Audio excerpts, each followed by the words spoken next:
And there is a Facebook feed.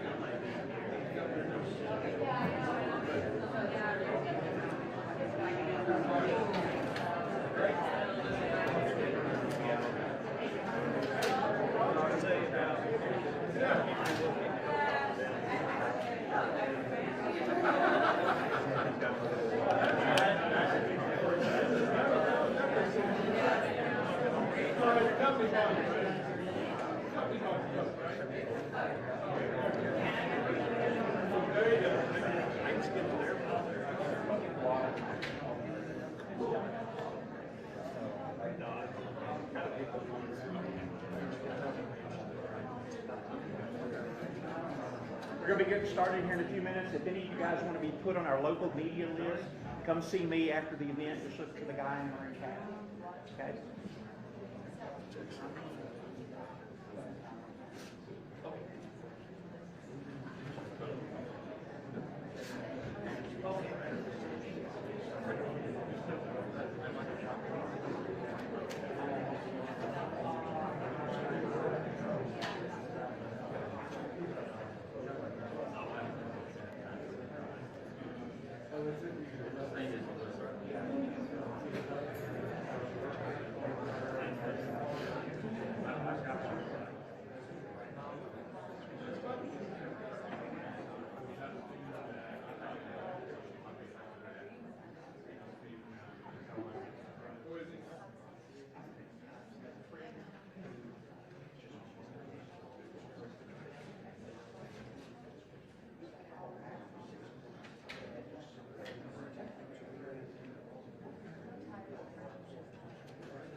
All right, good afternoon, everybody. This is Kentucky's most devastating tornado event in our history. We have lost far too many of our brothers and sisters. The damage is devastating. Entire blocks, more than one block, with nothing standing. To the people of America, there is no lens big enough to show you the extent of the damage here in Graves County or in Kentucky. Nothing that was standing in the direct line of this tornado is still standing. We currently have 18 counties with damage. As of this morning, we had between 36 and 50,000 Kentuckians without power, but I will say that that is improving. Mayfield, where we are today, Dawson Springs, my dad's hometown, and Bremen were hit hard. Bowling Green sustained significant damage. I believe this will ultimately be the longest tornado in certainly U.S. history, from the point where it touched down to when it finally picked back up. Over 220 miles, 200 of them are in my state with our people that have suffered from it. It was joined by at least 3 other tornadoes here in Kentucky. I think we now believe maybe many, many more. I've been living this in real time since midnight yesterday. But while I was at the state's Emergency Operations Center receiving reports in real time, Western Kentucky and its people were at ground zero. So 40 hours in, here's where I think we are. First, we're grateful. We are grateful to our first responders who were there all through the evening, out in the storm itself, showing incredible heroism, and they are still at work. We're grateful for all the help that we've received from other cities and other states, help from the federal government that has come in so many different forms. We're grateful for the outpouring of love. It's the best way I can describe it. From all over the country and from all walks of life, I want to thank everybody for standing with the people of Kentucky. We feel it. In fact, one of our biggest challenges right now is organizing the amount of people that want to help, want to donate, and want to volunteer. But you know what? That's the best challenge that any of us could ask for. So we declared our state of emergency in advance of midnight before the storm hit. That's a state of emergency.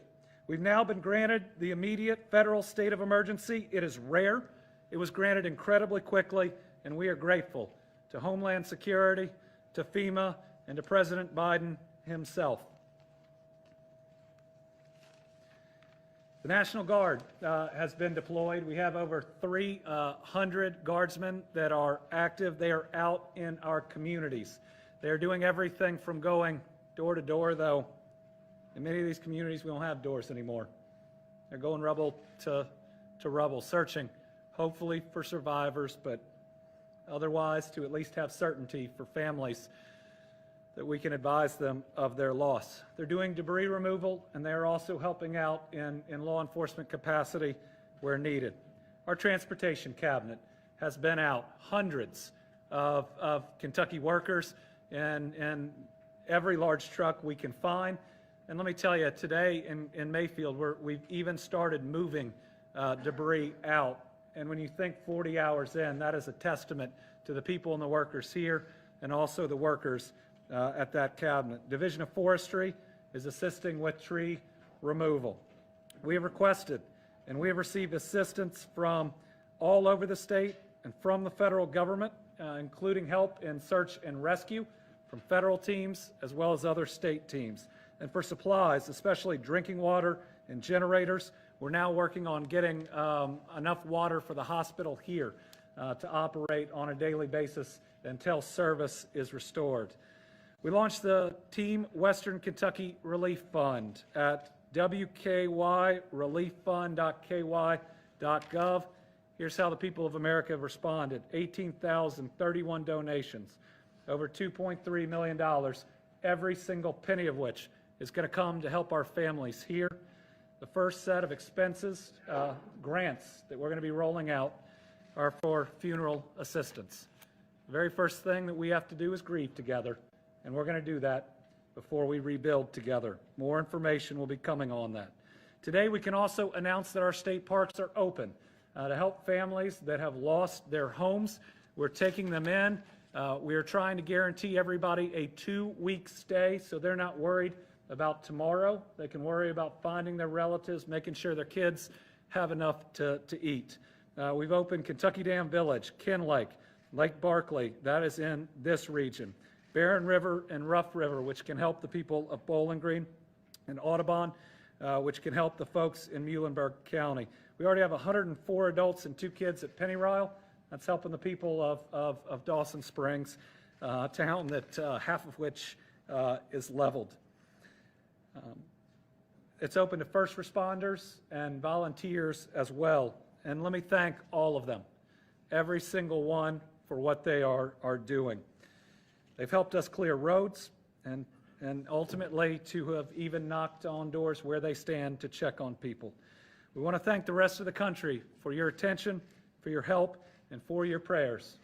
We've needed them, and we are still hoping as we move forward for some miracles to find more people and to hopefully have a lower death count than what we expect.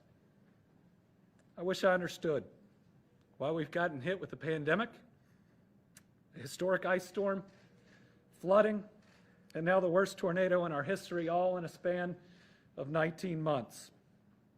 What I do know is that in Kentucky we're good people and we care about one another.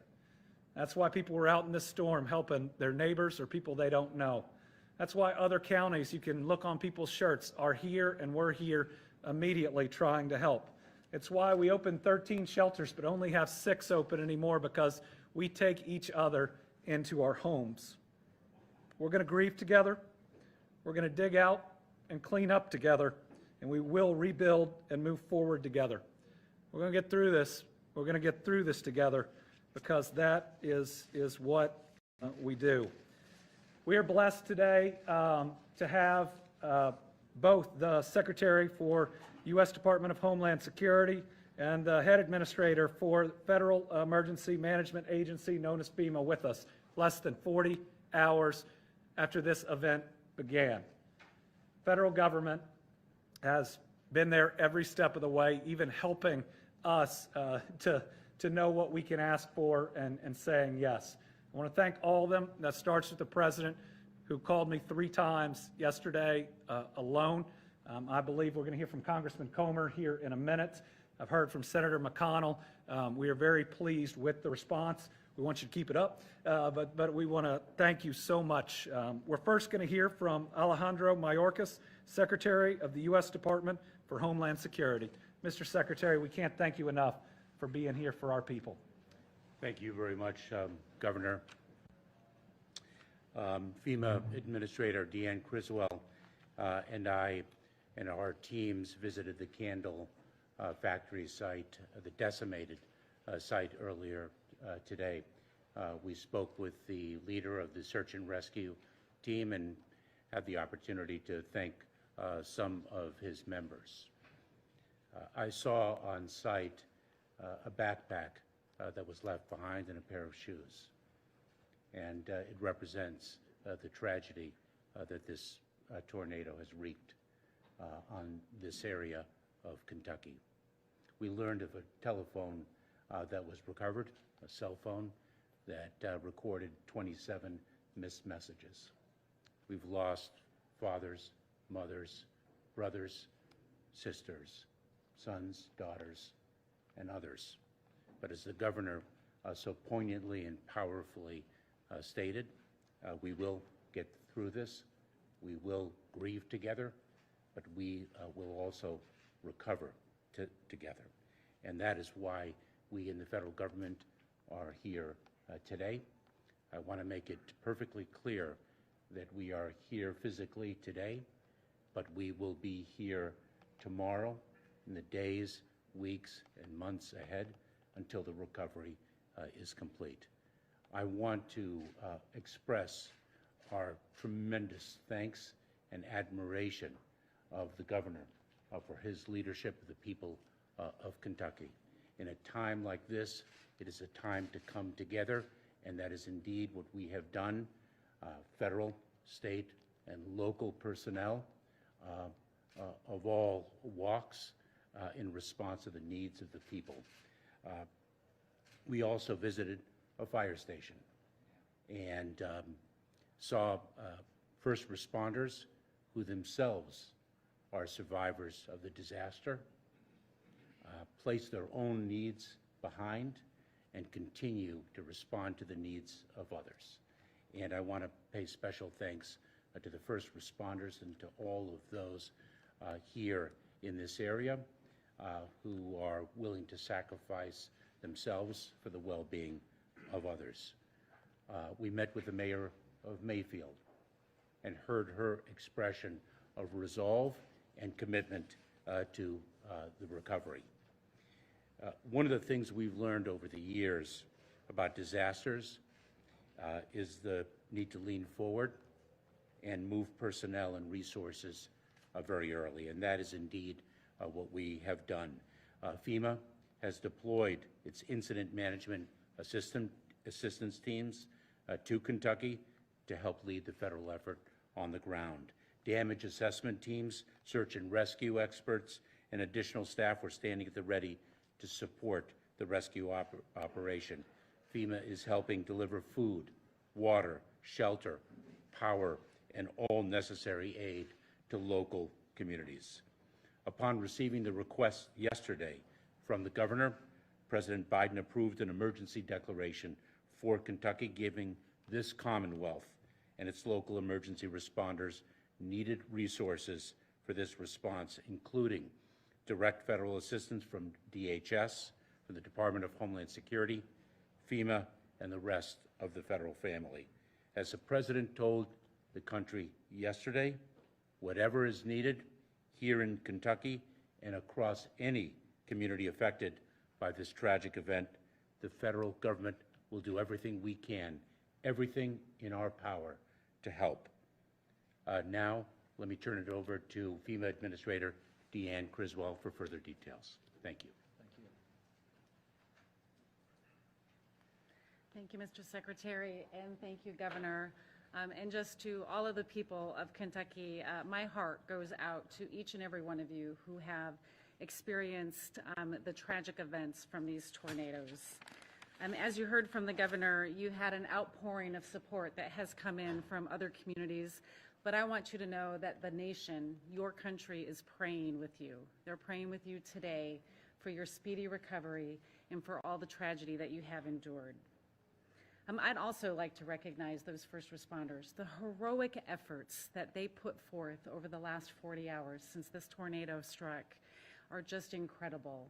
Going out there, not knowing maybe what their families were going through or their homes, and making sure that they're taking care of their communities. Our first responders across this nation are always amazing to me at how they are so available and go out and put themselves in harm's way to make sure that others can be safe. And so, from the bottom of my heart, thank you very much. And then the neighbors.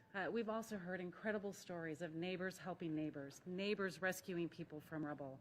You're also first responders, and thank you so much for all of the effort that you put in to make sure that your neighbors are safe.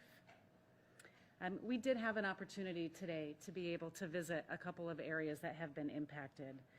We were able to tour Graves County and Marshall County, as well as visit the candle factory. And as you heard the governor say, me, myself, and the rest of the nation, we've been watching this. We've been seeing the pictures of this. But standing there, standing in these communities, you don't get that feeling from a picture. When you stand in one direction and look and see all of the devastation, and then just turn to your right and all of the devastation around you, you can't understand how this has impacted these communities until you're there, which is why it's so important to be here, to see it for myself, so we can make sure that we're providing the right level of assistance to help with your response and your ongoing recovery. We had the opportunity just a few moments ago to hear from the county executives, where the governor brought them together to hear the impacts that they're having and some of their shortfalls. The things that we heard are housing. You've heard that before, that housing is going to be a tremendous need as we continue to go forward. Power, water, fuel, all of these things to help the communities start their rebuilding process. Because housing, we know, is going to be such a tremendous need, we are sending in one of our housing experts that will be here tomorrow to begin the strategy for how we're going to be able to help with the long-term housing needs and the recovery of these communities. Part of that is we also did receive a request from the governor just moments ago too for a major disaster declaration. As you heard, the president approved an emergency declaration yesterday, which allowed us to really move resources in quickly to start with those initial response efforts. But the major disaster declaration is going to begin to help individuals. You can go to disasterassistance.gov and you can find the type of assistance that will be available once the declaration is approved. It's also going to allow us to help with the long-term repair of all of the critical infrastructure that's been damaged by this storm. Again, go to disasterassistance.gov and you can find out more information about what will be available. We also know that the communications are bad, and you're not going to be able to perhaps access some of the sites that we send you to or make phone calls. So we're going to send teams into the field. We call them disaster survivor assistance teams. So if you see somebody walking around with a FEMA shirt, a FEMA jacket on, and you have a question, pull them aside. They're going to be able to look it up. They're going to have iPads with them. They can find information. They can help you register for assistance if you need to. They should be on the ground starting tomorrow and going into those communities that have been the most impacted. And just to close, FEMA is just one part of the team. This disaster declaration is going to allow us to bring the entire federal family together to provide the much needed support that you're going to have for today and for the duration of the recovery. And Governor, you have my commitment to make sure that we're giving you everything that you need to help with this long recovery that you're going to be faced with. Thank you. I want to thank the Secretary and the Administrator. This is the fastest emergency declaration that I've ever heard of, and they had resources on the way even before it was processed. It's everything that we could request. It also reminded me of our police chief here, who's doing a great job in Mayfield, having to survey his own officers today to see whose homes were standing and who needed help. Can you imagine that, working 2 straight days to help people when your home isn't even standing? That's what we've got people doing. I also meant earlier, we have lots of thanks out there. I do want to thank AT&T, which specifically got 2 communities, Dawson Springs and Benton, their cell phones back up. They were having trouble communicating even with each other and emergency personnel. We appreciate the second one just came up online. Next, I want to introduce Michael Dossett. He is our Director of Kentucky Emergency Management. Thank you, Governor. So just a few brief comments. First of all, again, our hearts go out to you and to the families of those who have been lost. A tragic event that will rank among one of Kentucky's worst disasters. Thank you to Secretary Mayorkas and Administrator Criswell. Thank you so much for coming to see on the ground what it looks like in Kentucky. You go to many places in the nation. We follow disasters across the country. Seeing you here present only hours after the event is priceless. Thank you so much. Our Regional Administrator, Gracia Sheck. Gracia and I probably speak most often once a week. She's the administrator. Please raise your hand, Gracia. She is the administrator for Region 4, 8 states. She has been nothing more than exceptional in processing this disaster. In fact, as was indicated, assistance was on the way before we had the first declaration. I just received an email not 2 minutes ago that advised that our expedited application will be signed by the governor, and then it'll be forwarded to Gracia, and I hope to have some news that the governor can share shortly after that. So thank you for the quick response. Some of the things that we have on the ground now, we've talked about. We have the federal USAR team. That is the major search and rescue team. We've requested several more to assist in other areas of our impacted counties, and that's in the works. The IMAT team. This is the overhead team that manages the disaster with us. They're already in the EOC working. We have an incident support team that'll go downrange and assist us in organization. Comments about the long-term housing, thank you, because that's what's going to be primary in this disaster. That team will be here. They will integrate with our staff, and we will draft the plan to move forward, bringing new housing into construction and setting expectations. Folks, this doesn't happen overnight, but the process is starting immediately. John Brogan, are you here? John is my counterpart in the FEMA process. John is our federal coordinating officer. He was here for the ice storm and for the flooding event 3 weeks after that. So he is no stranger to what we need here in Kentucky, and he'll be working this disaster too. I'm just going to end with telling you a very short story on our tour today. We met with a lady by the name of Jenna Adams, who is a council person for the mayor, and she was so significant in speaking about what Kentuckians do with other Kentuckians. She went home and had to deal with her wash in the washing machine that was going to ruin because the power was out, and she was dealing with the aftermath of some recovery issues. And she talked about what neighbors are doing, and we saw it for ourselves, as we've all done in the past 2 days. So I want to end with thanking you for your efforts, thanking you for Kentuckians being Kentuckians and doing what we do. Thank you. I also want to thank Kentucky's federal delegation. Every single member of that delegation has pushed hard, successfully for the steps that we need. They have been supportive even when we've been out of communication sometimes. We have the congressman from this very region, and I know has been right here with all our people, and that's Congressman James Comer.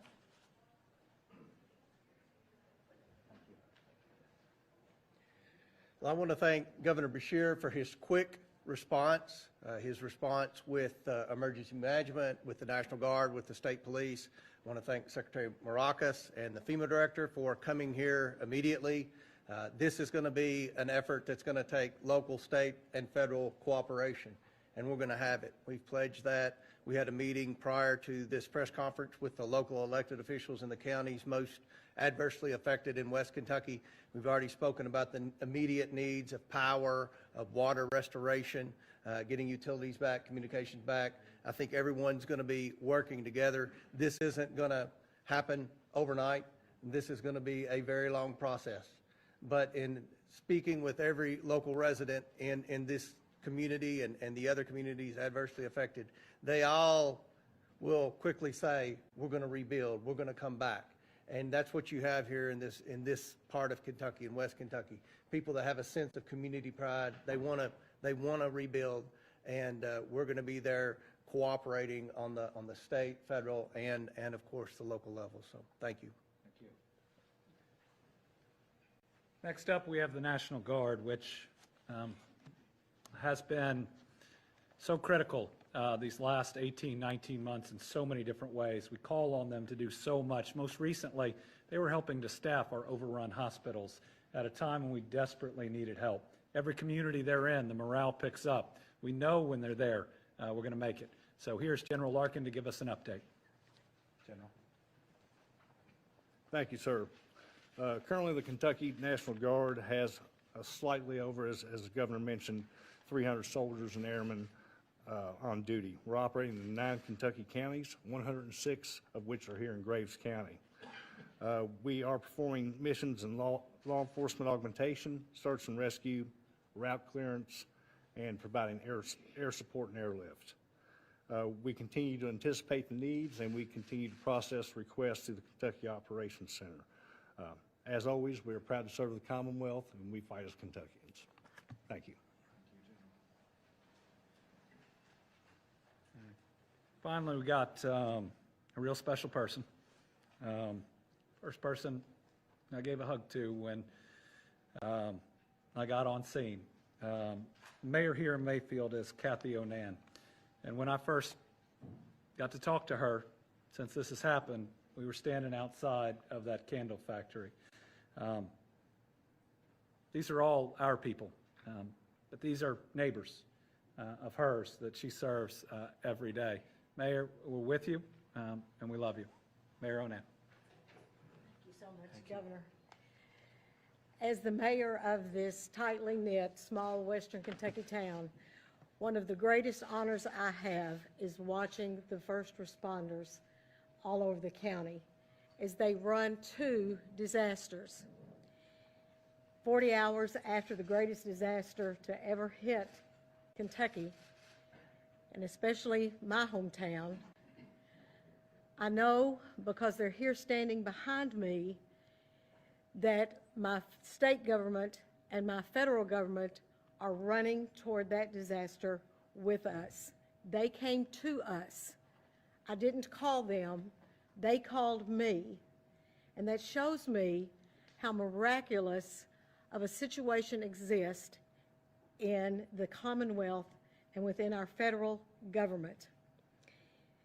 When the sun rose over Western Kentucky and Mayfield the morning after this horrid disaster, I walked out of the fire station of our city government complex.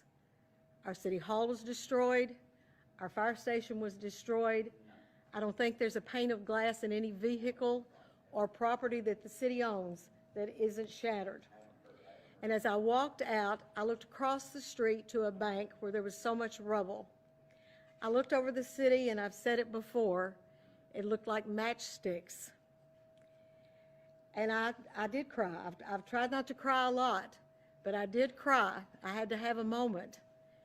And I looked across, and in the rubble of that bank, I saw the flag of the United States that had just recently flown at that fire station.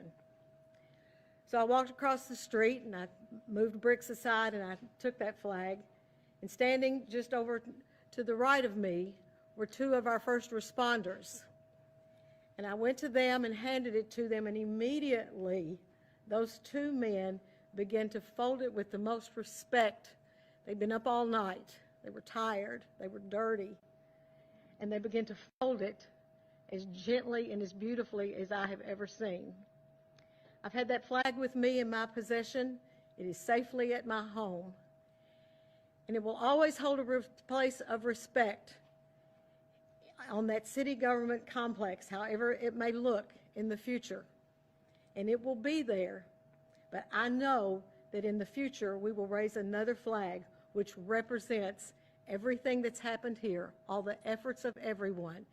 And I look forward to that day when we raise that flag of hope and security over that fire station once again. I want to thank the media also. You guys probably don't hear that very much. I want to thank you because you're telling our story. I guess every mayor feels the same way, but we are special here. We are tightly knit, as I said at the beginning, and we may squabble and disagree, but this is what we do. We come together and we work to build. Thank you so much for building with us. Thank you. Yes, sir. Okay to take some questions? All right. We'll open it up to questions. Just let us know who your question is for. Governor, search and rescue folks, can you tell us whether anybody has been pulled out of the candle factory alive since yesterday's press conference, and if so, what were the circumstances? So we're still getting information in on the candle factory. The owner has been in contact and believes he has some different information. We are trying to verify it. If so, it may be a better situation and the miracle we were hoping for. But since 3:30 yesterday, we haven't made another live rescue. Governor, can you give us some hard numbers, anything, a number of people that were in the factory that are missing, the number of people who have been rescued, the number of people, anything? So the numbers that we had that we were talking about yesterday are still the numbers that we have. Again, the company right now says it has different information, but until we can verify it, we're still where we were yesterday. Can you tell us what that was? We're running down that information. There were 110 or so people within the facility.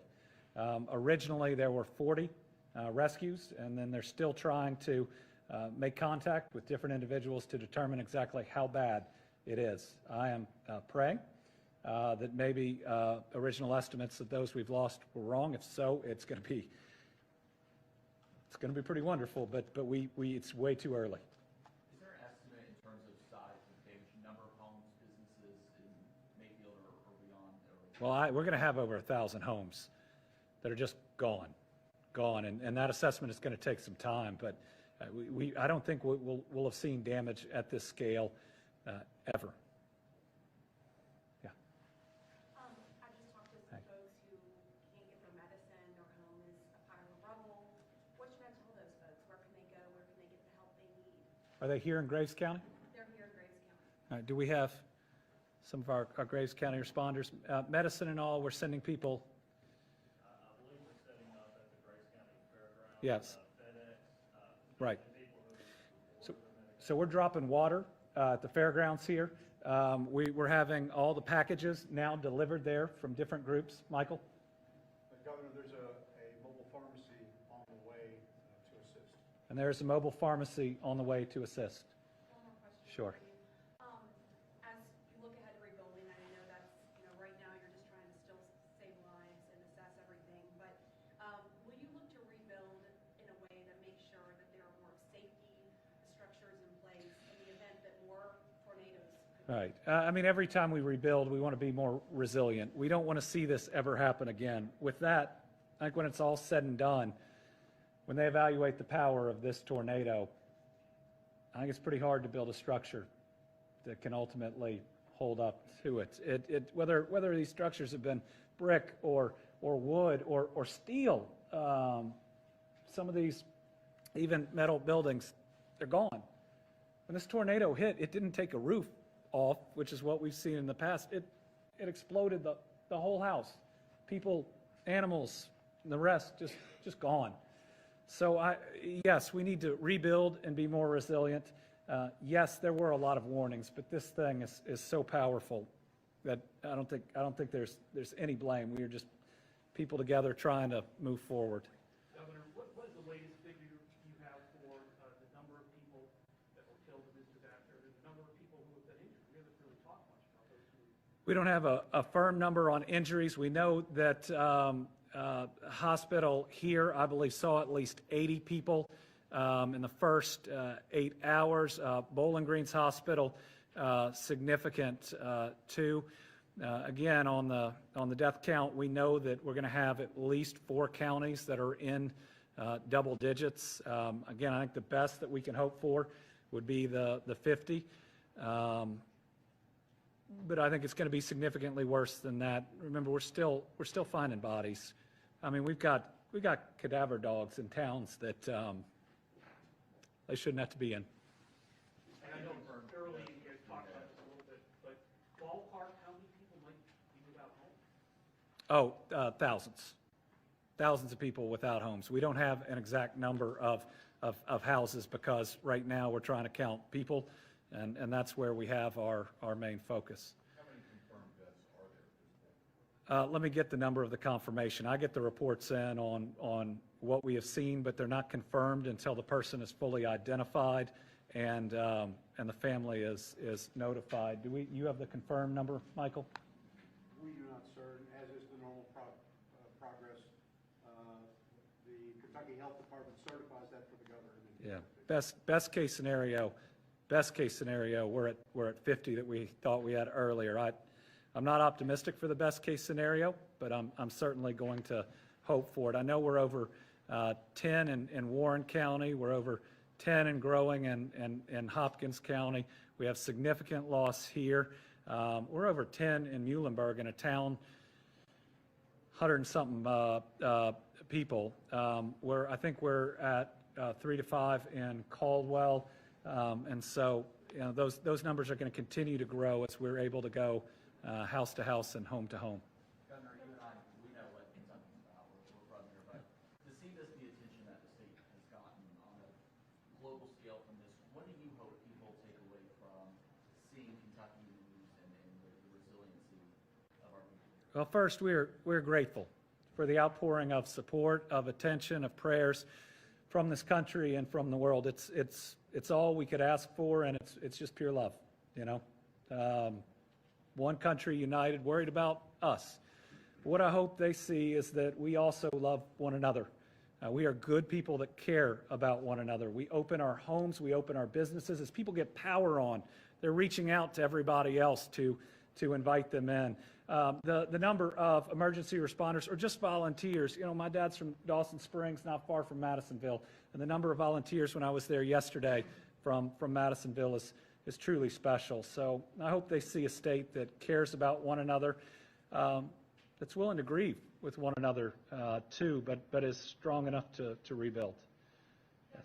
Do you have any idea when some of the families of the factory workers will be getting some answers? We've talked to dozens who say they've turned over identifying marks and names, but they haven't heard anything.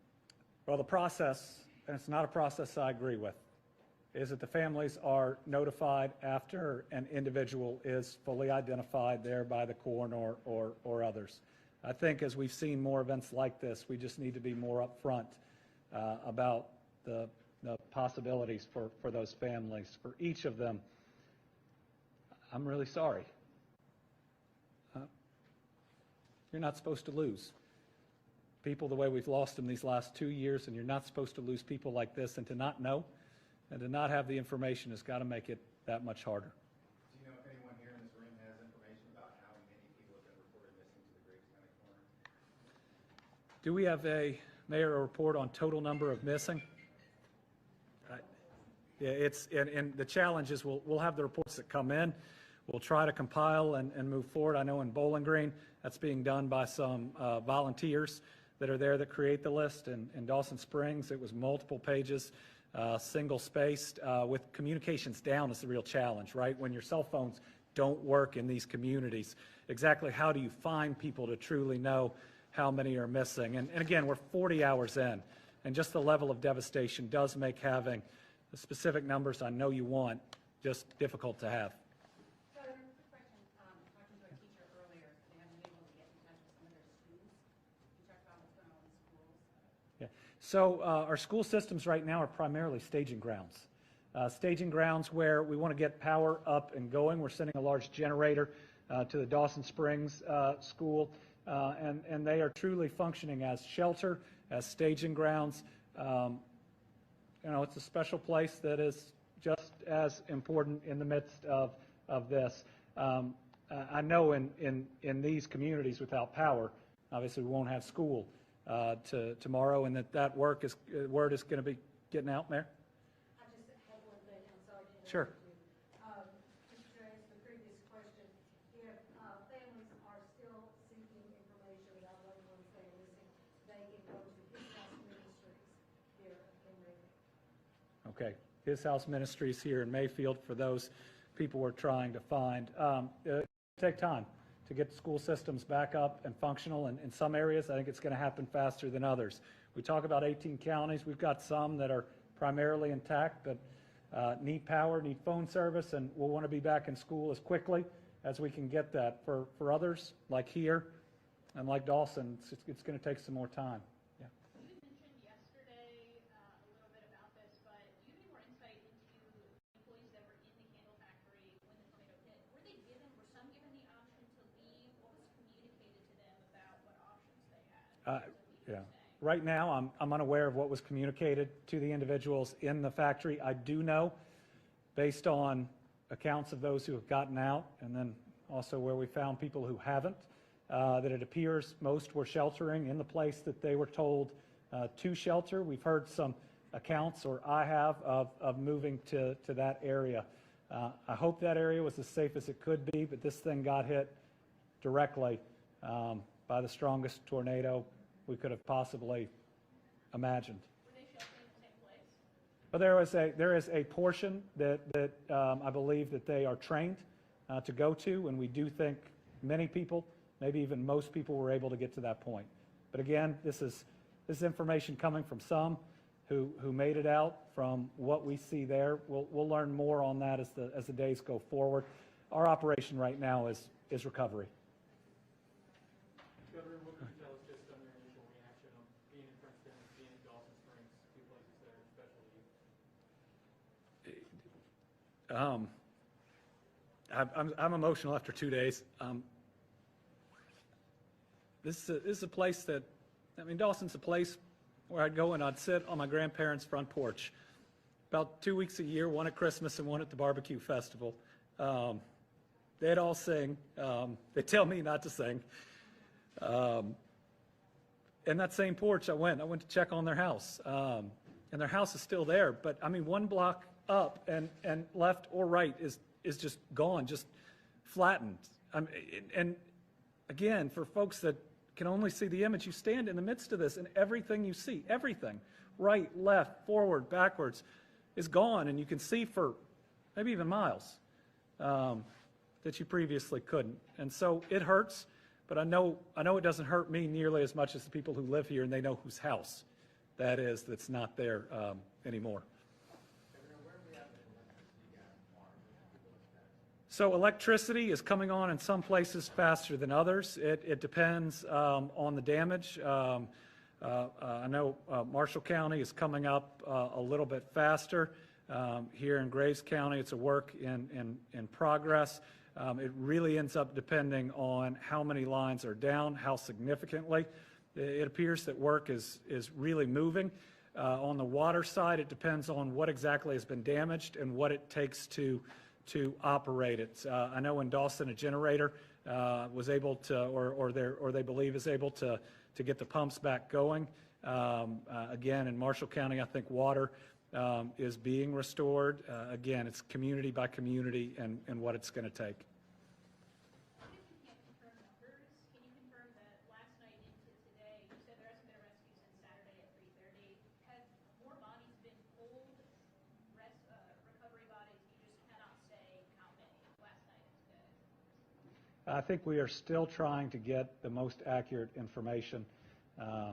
We expect there to be a significant death toll. We are checking on new information coming in from the company and hope to have a clearer picture on that. There have been I think multiple bodies, but just the wreckage is extensive as we continue to try to get through it.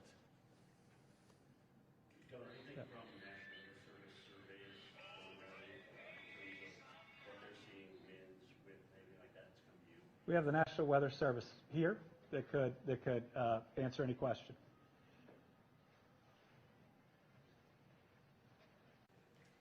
Good afternoon. My name is Christine Welbus. I'm the Warning Coordination Meteorologist at the National Weather Service in Paducah, Kentucky. And we have Mr. Steve Eddy, who is our meteorologist in charge at the National Weather Service in Paducah. And for the last 2 days, we have had several teams out surveying the damage. Of course, as you all know, it spans a good number of miles, so there's a lot of ground to cover.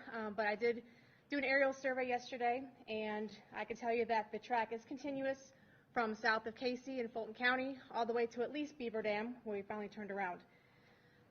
So the damage that we have surveyed so far indicates that the rating is at least an EF3.